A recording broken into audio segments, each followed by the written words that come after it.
கடைக்கு யாரடா கூப்பிடுறீங்க? குருஜி வணக்கம் குருஜி. உட்காருங்க தம்பி. பார்த்து ரொம்ப நாள் ஆச்சு, இந்த பக்கம் வரவே இல்ல. லைஃப்லாம் எப்படி, நான் சொன்ன மாதிரி ஹாப்பியா போதா? அட போங்க குருஜி, ரொம்ப கஷ்டம், ஒரே ஸ்ட்ரெஸ்ஃபுல்லா இருக்கு குருஜி. என்ன பண்றதுன்னே தெரியல. பேசாம நான் பண்ண பாவத்துக்கு மொத்தமா மன்னிப்பு கேட்டுட்டு போயிடலான்ட்டு இருக்கேன். நீங்க என்ன நினைக்கிறீங்க? ஃபர்ஸ்ட் உட்காருங்க, அப்புறம் நான் பார்த்து சொல்றேன். சொல்லுங்க குருஜி. பிராயச்சித்தத்தை தேடணும்னு முடிவு பண்ணிட்டா அதுக்கான பலன் உங்களுக்கு கண்டிப்பா கிடைக்கும். எம்பெருமான் ஈசனால உங்களுக்கு எல்லா அருளும் கிட்டும். சுவாமிஜி, நான் என்ன தப்பு செஞ்சேன், எப்படி செஞ்சேன், அது எப்படி ஜி நானே உணர்வது? அது மிகவும் சுலபம் மகனே. சொல்லுங்க ஜி.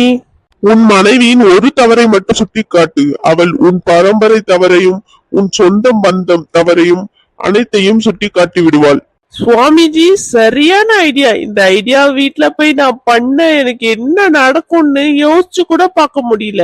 மனைவி கணவனை திட்டுவது குளத்தில் கல்லெறிவது போல, ஆனால் கணவன் மனைவி திட்டுவது தேனீ கூட்டில் கல்லெறிவது போல. விளைவு என்னவோ எனக்கு தான். சுவாமிஜி, மாட்டி விட பாக்குறீங்களா? பக்க விளைவுகளை கண்டால் பிராயச்சித்தம் தேட முடியாது. எனக்கு இது மேலெல்லாம் நம்பிக்கை இல்லப்பா. உங்களுக்கு எப்படி நம்பிக்கை இருக்கா? இந்த மாதிரி வீடியோ நீங்க இன்ஸ்டால பாத்தீங்கன்னா மறக்காம ஃபாலோ பண்ணுங்க. யூடியூப்ல பாத்தீங்கன்னா சப்ஸ்கிரைப் பண்ணுங்க. உங்களோட தாட்ஸ கமெண்ட்ல சொல்லிட்டு போங்க.